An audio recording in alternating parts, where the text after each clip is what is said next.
Fala, concurseiro! Se você não me conhece, meu nome é Samuel Luiz e você está no Legisla Ação. Hoje é a quinta aula da consolidação, né? Aula de exercícios referente à aula de custas. Aula que vimos mais cedo, 9 da manhã, né? Então, agora aula de exercícios sobre custas. Então, assine o canal, ative as notificações. Sem mais enrolação, vinheta, bora pro vídeo!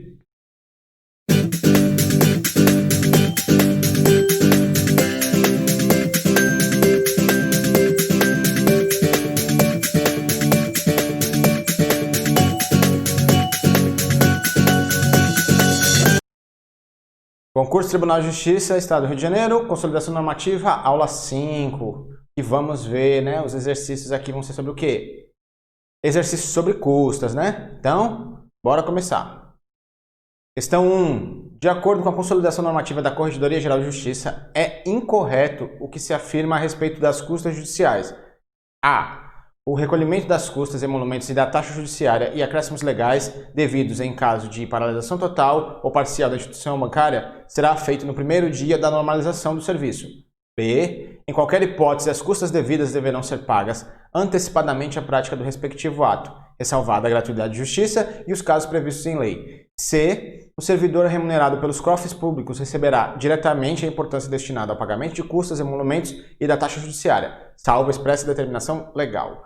D. Sob pena de caracterização de falta funcional, os autos dos processos findos não poderão ser arquivados sem que o chefe de serventia certifique estarem integralmente pagas as custas e a taxa judiciária devida, ou, em caso contrário, sem que se faça expedir certidão de débito para fins de cobrança da dívida. E é requerido o cumprimento de sentença, a certidão da taxa judiciária será calculada em percentual de 2% do valor executado, com cômputo de honorários advocatícios e multa, abatendo-se o valor pago na etapa cognitiva devidamente atualizado. Então, qual é a resposta certa? A, B, C, D ou E? Pause o vídeo, faça a questão e depois acompanhe a resolução. Vamos lá, 3, 2, 1, bora para a questão. Qual é a norma? Aquele exercício que nós fazemos diariamente, né? Consolidação normativa da Corregedoria Geral de Justiça. E o que a questão quer da gente? É incorreto afirmar sobre custas. Então, ela vai querer a única assertiva incorreta a respeito das custas judiciais. Vamos lá, passar por assertiva por assertiva. A. O recolhimento de custas, emolumentos da taxa judiciária e os acréscimos legais devidos, em caso de paralisação total ou paralisação parcial da instituição bancária, será feito no primeiro dia da normalização do serviço. Certo ou errado? Aqui está certo, né? Exatamente isso. Quando a instituição bancária ela parar ou fechar mais cedo por algum motivo, né? Greve, algum motivo assim, então você vai pagar aquelas custas judiciais, né? Vai pagar o boleto da GERJ quando voltar aos serviços, né? No primeiro dia após a normalização dos serviços. Exatamente isso que a questão está dizendo, né? Vamos à fundamentação aqui. No caso de paralisação total ou parcial da instituição bancária, o recolhimento das custas, emolumentos da taxa judiciária e dos acréscimos será feito no primeiro dia da normalização do serviço. Então, se por algum motivo você precisar pagar a GERJ referente a custas judiciais e o banco entrar em greve, então quando voltar a greve você vai lá e paga, né? No primeiro dia após o retorno. Você vai e paga que vai dar tudo certo. Letra B. Em qualquer hipótese, as custas devidas deverão ser pagas antecipadamente à prática do respectivo ato, ressalvada a gratuidade de justiça e os casos expressamente previstos na lei. Certo ou errado? Aqui está certo, né, concurseiro? Exatamente isso que vemos batendo nas nossas aulas, aula por aula. Para qualquer ato que você for fazer no Poder Judiciário, você vai pagar as custas. Então, antes de qualquer ato, você paga a GERJ lá, né? Referente às custas do que você quer, do ato que você deseja do Poder Judiciário. Você vai pagar as custas. Exatamente o que a questão está nos dizendo aqui, né? As custas deverão ser pagas antecipadamente à prática do ato, ressalvada a gratuidade de justiça e os casos expressamente previstos na lei. Cuidado com essa questão ali, que no começo tem em qualquer hipótese. Geralmente quando a banca generaliza assim, tá errado, né? 90% das vezes vai estar errado. Sempre, apenas, somente, em qualquer hipótese. Então, 90% que você vê isso aqui na prova vai estar errado. Mas aqueles 10% está certo, né? Aqui é um caso que está certo. Isso aqui é exatamente como está lá na consolidação. Em qualquer hipótese, as custas devidas deverão ser pagas antecipadamente, salvo gratuidade de justiça e os casos na lei, né? Ele fala em qualquer hipótese, ele generaliza e depois no mesmo parágrafo ele dá as exceções, né? Então, a gente viu isso na nossa aula. A questão está certa. Tá aí a fundamentação. As custas deverão ser pagas antecipadamente à prática do respectivo ato, salvo gratuidade de justiça e os casos previstos na lei. Então, é exatamente isso. Para fazer alguma coisa no Poder Judiciário, você tem que pagar as custas antes. Vamos para a próxima. O servidor remunerado pelos cofres públicos receberá diretamente a importância destinada ao pagamento das custas, emolumentos e da taxa judiciária, salvo expressa determinação legal. Certo ou errado?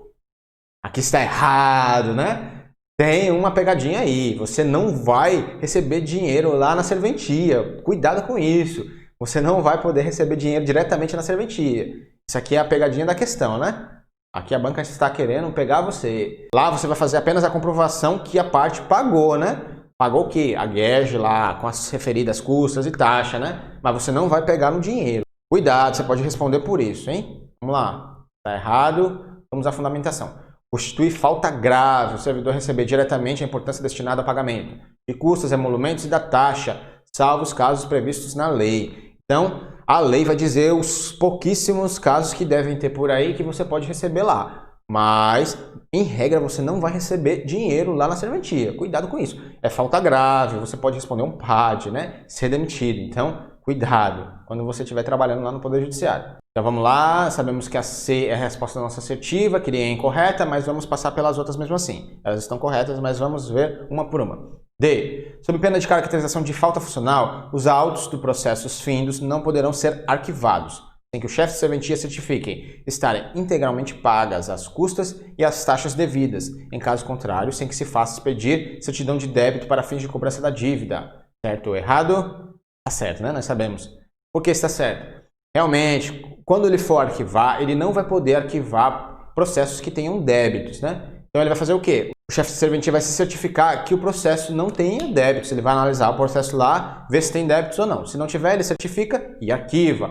Mas se tiver débito, ele vai poder fazer o quê? Ele vai expede certidão de débito ao DEGAR. Aí o DEGAR vai cobrar a dívida. Aí ele pode arquivar, né? E o DEGAR vai se responsabilizar pela cobrança da dívida junto à parte. Mas é assim, ele vai certificar que não tem débitos ou ele vai emitir certidão de débito ao DEGAR, para o DEGAR cobrar. E pode arquivar, né? Sem baixa, lembrando que é sem baixa. Ele só vai dar baixa depois que tudo tiver pago, né? Ele arquiva sem dar baixa. Aí, está certinho. Vamos à fundamentação. Os autos dos processos findos não serão arquivados sem que o chefe de serventia certifique estarem integralmente pagas custas e a taxa. Ou faça expedir certidão de débito, né? Para o DEGAR. É vedada a baixa de processos judiciais que contenham débitos de custas e de taxa, salvo expressa autorização normativa, né? Então, é vedado você arquivar processos com débito. Então, o chefe de serventia vai certificar que não tem débito ou ele vai expedir certidão de débito para o DEGAR cobrar a dívida, né? Aí ele pode arquivar, sem baixa. Letra E. Requerido o cumprimento de sentença, a certificação da taxa será calculada em percentual de 2% do valor executado, com cómputo de honorários advocatícios e a multa, abatendo-se o valor pago na etapa cognitiva devidamente atualizado. Certo ou errado? Tá certo, né, concurseiro? Quando você for requerer o cumprimento de sentença, você vai ter que pagar a taxa judiciária no valor de 2% do valor executado, mais honorários advocatícios e as multas, né? Abatendo-se o que você já pagou lá na etapa cognitiva. Então, aqui vai ter um processo antes, né? Nós vimos isso bem direitinho na nossa aula. Vai ter um processo antes, você vai passar por todo o processo, no final o juiz vai dar uma sentença.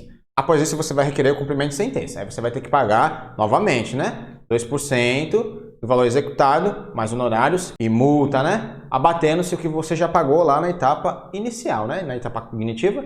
Então, vai pegar o que você pagou lá, o que deve agora, vai ver se tem alguma diferença. Se tiver, você vai ter que pagar antes do ato, né? Sempre antes do ato, lembra disso. Então, aí está certo. Isso aqui é a fundamentação. Requerido o cumprimento de sentença, a taxa judiciária será de 2% do valor executado, com um computo de honorários, advocatícios e multa, abatendo-se o valor pago na etapa cognitiva atualizado. E no caso de eventual diferença, deverá ser recolhida de imediato pelo exequente. Exatamente isso. Então, vamos prosseguir.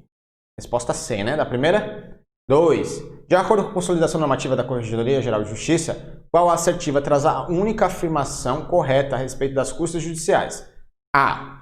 As cartas precatórias de trâmite exclusivamente no Estado do Rio de Janeiro, expedida para cumprimento de diligências e atos, determinadas por quem? Pelo juiz ou a requerimento do Ministério Público, suscitam recolhimento antecipado de custas, que devem ser pagas antes da prática do ato, no juízo deprecante e pelo autor, né?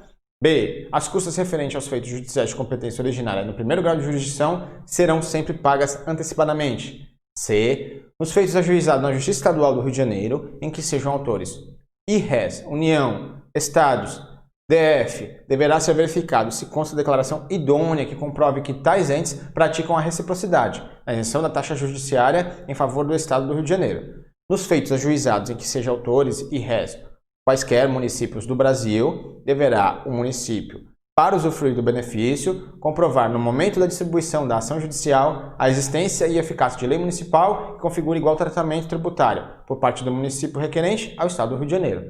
D. Ao certificar a taxa judiciária, o serventuário observará que a reciprocidade da isenção da taxa judiciária abrangerá os municípios que figurem no polo passivo da relação processual, bem como autarquias federais e municipais em qualquer hipótese. E o serventuário deverá certificar o correto recolhimento das custas e da taxa, indicando de imediato eventuais valores faltantes, incorrendo em dúvida, deverá fundamentá-la e submetê-la para o juiz, a quem incumbirá a análise da incidência e recolhimento de verbas no caso concreto. A, B, C, D ou E? Qual a resposta certa? 3, 2, 1. Vamos à resolução. Qual é a norma? Consolidação normativa da Corregedoria Geral de Justiça. A questão quer?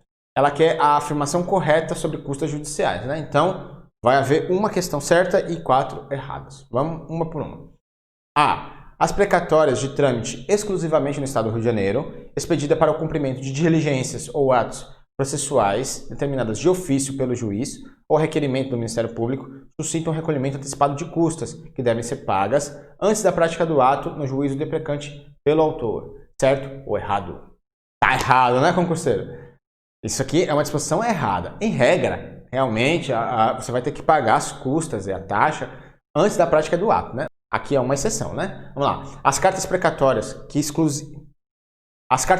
em trâmite exclusivo lá dentro do Estado do Rio de Janeiro, para cumprimento de diligências ordenadas pelo juiz ou requeridas pelo Ministério Público, nesses dois casos, o chefe serventia vai mandar fazer, vai mandar a carta precatória, aí vai ser cumprida a diligência lá no juízo deprecado, que é dentro do Estado do Rio de Janeiro.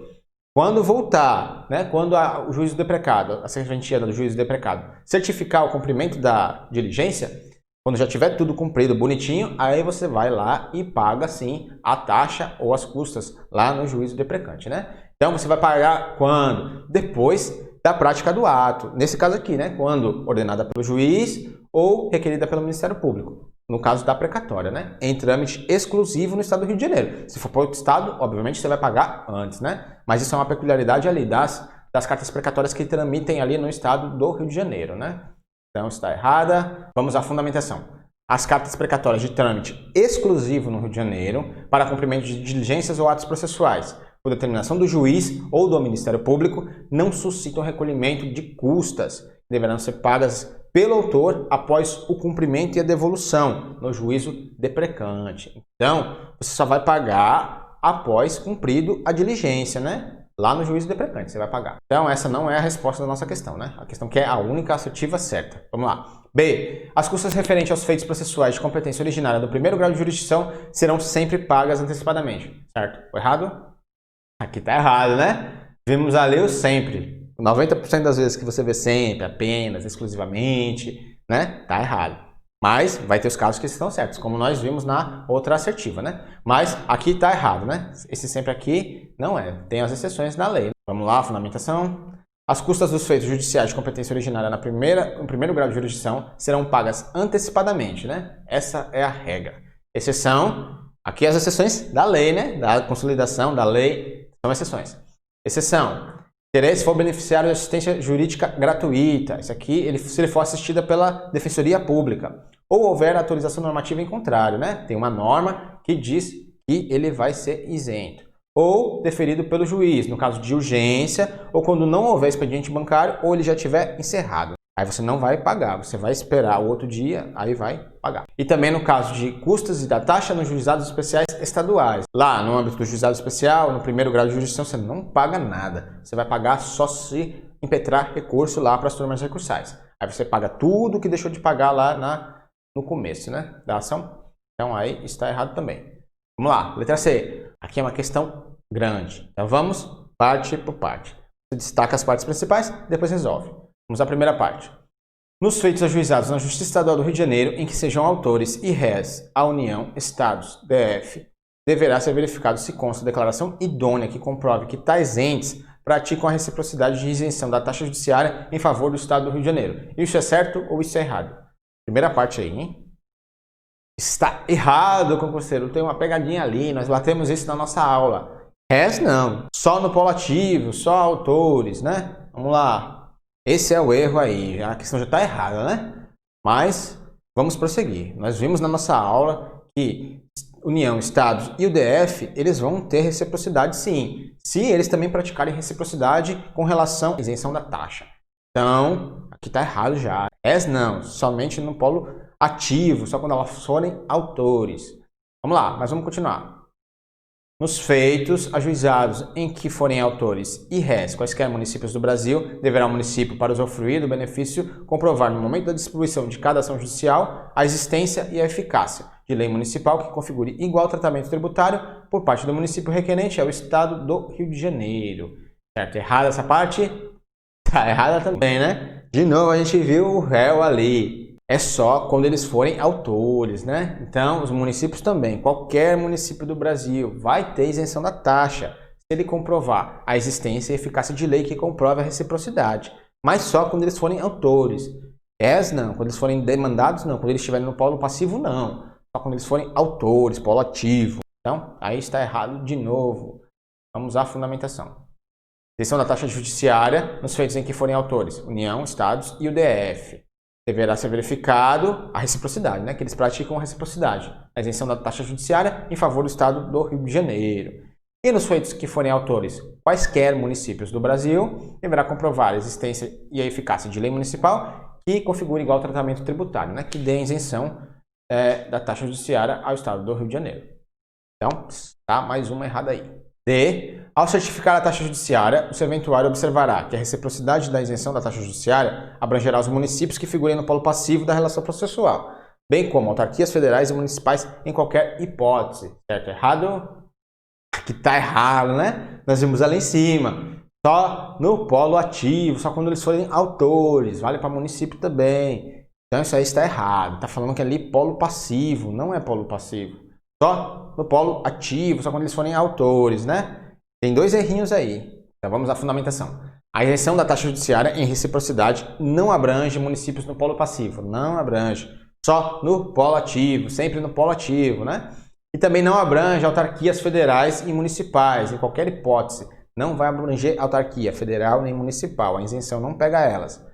Nem no polo ativo, nem no polo passivo. Apenas as autarquias do Estado do Rio de Janeiro vão ter a isenção, né? Nós vemos isso lá. Somente as autarquias do Estado. E letra E, provavelmente a resposta da nossa questão, mas vamos passar por ela. O serventuário deverá certificar o correto recolhimento das custas e da taxa, indicando de imediato eventuais valores faltantes. Correndo em dúvida, deverá fundamentá-la e submeter à apreciação do juiz em exercício, a quem incumbirá a análise da incidência e do recolhimento de verbas no caso concreto. Certo? Errado? Aqui está certo, né? Exatamente isso. Sempre que o serventuário pegar o processo feito, os autos lá, ele vai verificar se estão pagas as custas e a taxa. Se ele tiver dúvida, ele vai fundamentar e mandar para o juiz. Vamos lá. Certinho? O serventuário deverá certificar o correto recolhimento das custas e da taxa, indicando de imediato eventuais valores faltantes. Ou, se na dúvida, deverá fundamentá-la e submetê-la ao juiz. Então, está certinha. 2, letra E. 3. Segundo a consolidação normativa da Corregedoria Geral de Justiça, é correto afirmar a respeito da verificação do recolhimento das custas e da taxa pelas serventias judiciais processantes. 1. Na hipótese de recolhimento ausente ou insuficiente de custas, deverá ser certificado o valor correto a ser recolhido, discriminando-se os tipos de receita a serem observados, bem como os códigos a serem utilizados quando não estejam impressos no campo Guia de Recolhimento da Receita Judiciária, a GERJ. 2. Caso o recolhimento de custas se apresente equivocado pela utilização errônea de código conta no preenchimento da GERJ, a serventia deverá certificar o código correto. 3. Na hipótese de certificação do recolhimento equivocado de custas efetuado por ocasião da interposição de recursos junto aos juizados especiais, a certidão cartorária de recolhimento de custas será detalhada, a fim de possibilitar a aplicação da pena de deserção. Aí aqui é aquela questão do CESP, né? Mais difícil. Você vai analisar as assertivas e depois vai ver a resposta ali embaixo. Então vamos analisar uma por uma, depois achar a resposta. Qual é a norma? Consolidação normativa da corregedoria. E o que a questão quer? É correto afirmar sobre a verificação do exato recolhimento das custas e da taxa. Então, como vai se dar essa verificação? 1. Na hipótese de recolhimento ausente ou insuficiente de custas, deve ser certificado o valor correto a ser recolhido, discriminando-se os tipos de receita a serem observados, bem como códigos a serem utilizados quando não estejam impressos no campo Guia de Recolhimento de Receita Judiciária, a GERJ. Então é isso? Quando for recolhimento ausente ou insuficiente, você vai certificar o valor correto? Certo? Errado? Tá certo, né? Você vê quando destaca assim, os pontos principais, fica mais fácil. Então vamos lá, tá corretinho? Exatamente isso, vamos limpar isso aqui. Então, incumbe exclusivamente às serventias judiciais processantes, através de certidão, a verificação do exato recolhimento das custas e da taxa antes da prática do ato decisório ou de ato praticado por servidor. Se você não fazer essa verificação, você pode responder por isso, né? Sob pena de falta funcional. Como é que vai se dar essa verificação? Recolhimento ausente e insuficiente, você vai certificar o valor correto, exatamente isso que a questão está no desenho. 2. Caso o recolhimento de custas se apresente equivocado pela utilização errônea de código conta no preenchimento da GERJ, a serventia deve certificar o valor correto, certo? O errado? E também está certo. Se por algum motivo na hora de preencher a GERJ você colocou lá um código errado, um ato errado, ou gerou o código de barra errado, então o chefe de serventia vai certificar sim o código conta correto. Exatamente isso aqui. Vamos lá, fundamentação. Recolhimento equivocado pela utilização errônea de código ou conta no preenchimento da GERJ vai certificar o código correto. Quem? O serventuário, né? Que está fazendo a análise. 3. Na hipótese de certificação do recolhimento equivocado de custas efetuados por ocasião da interposição de recursos junto aos juizados especiais, a certidão cartorária de recolhimento de custas será detalhada, a fim de possibilitar a aplicação da pena de deserção. Certo ou errado? Aqui está errado, né, concurseiro? Não é isso aí. Vai ser feito sim, você vai verificar lá, no caso do juizado especial, você vai verificar se está pago a maior ou a menor. O que vai possibilitar ou a devolução do dinheiro, né, se você pagou a mais, ou a deserção, se você pagou a menos. Então, aí está errado, né? Isso aí está incompleto. Vamos à fundamentação. Está aí embaixo. Eu estou na frente aqui e na aula eu nem percebi. Vamos lá. O recolhimento equivocado por ocasião da interposição de recursos junto aos juizados especiais, a certidão de custas será detalhada para a verificação do que foi recolhido a maior ou do que foi recolhido a menor, possibilitando análise da deserção ou da compensação, né? Se você pagou mais, então você vai receber de volta se você pagou mais, ou se você pagou a menos, deserção. Mas obviamente que tem um prazozinho, eles vão dar um prazo, vão chamar você para complementar o valor. Isso a gente vê lá no Código de Processo Civil. Vamos lá. Então, essa assertiva está errada. Então, 1 e 2 estão corretos, 3 está errada. Lá embaixo, vamos achar a resposta. Letra C. Letra C é a alternativa correta, né? 1 e 2 corretas, a 3 está errada. Última aqui, né? Vamos aliviar um pouco, né? Pesada aqui nosso estudo. Mas essa aqui é aquela mais simplesinha do certo. Certo? Errado? Vamos lá. Conforme a consolidação normativa da Corregedoria Geral de Justiça, é vedada a remessa de autos judiciais aos contadores judiciais para o exclusivo cálculo de custas judiciais e da taxa judiciária, salvo na hipótese de cálculos complexos nos processos antigos e findos, aptos a serem arquivados, mediante certidão da serventia, atestando a ausência de conhecimentos específicos para fazê-lo e determinação judicial. Certo ou errado? 3, 2, 1, vamos à resposta. Qual é a norma? Consolidação normativa da Corregedoria. O que a questão está querendo? Já está destacado aí, né? É vedada a remessa de autos judiciais aos contadores judiciais para exclusivo cálculo de custas e taxa, salvo na hipótese de cálculos complexos nos processos antigos e findos, aptos a serem arquivados, mediante certidão da serventia, atestando a ausência de conhecimentos específicos para fazê-lo e determinação legal. É isso aí? Você está vedado de mandar processo lá para o contador judicial para ele fazer só o cálculo de custas? E se você for mandar, tem todos esses requisitos aqui? Certo? Errado. Tá certo, né? É vedado você mandar o processo lá para o contador judicial só para ele fazer cálculo de custas. É vedado. Você tem que fazer. Mas você vai poder mandar para ele quando? É uma exceção à regra. Aí tem que cumprir todos esses requisitos aqui, né? Cálculos complexos, processos antigos e findos, aptos a serem arquivados, mediante certidão que você ou ninguém da serventia tem conhecimento para aquilo, porque é muito difícil, e ordem do juiz, né? Então tem que cumprir todos os requisitos. É vedada a remessa de autos judiciais ao contador para exclusivo cálculo de custas e da taxa, com exceção, naquela exceção ali, todos aqueles requisitos. Cálculos complexos, processos antigos e findos, aptos a serem arquivados, mediante certidão que ninguém tenha esse conhecimento e determinação do juiz, todos cumulativos. E chegamos ao fim da nossa aula de exercício de custas, temidas custas, aula 5 da consolidação. Mas passamos por ela. Então é isso, pessoal. Se você gostou da aula, se ela foi útil para você de alguma forma, assine o canal, ative as notificações, deixe seu like. Lembrando que amanhã, aula 6 da consolidação, 9 da manhã, hein? Não vai perder. Responda a nossa enquete, qual curso você quer ver aqui no Legislação após o término desse. Na descrição do vídeo, link com essas questões e com a aula teórica também, dos slides. Então é isso, pessoal. Fique com Deus, até amanhã. Meu nome é Samuel Luiz e você está no Legislação.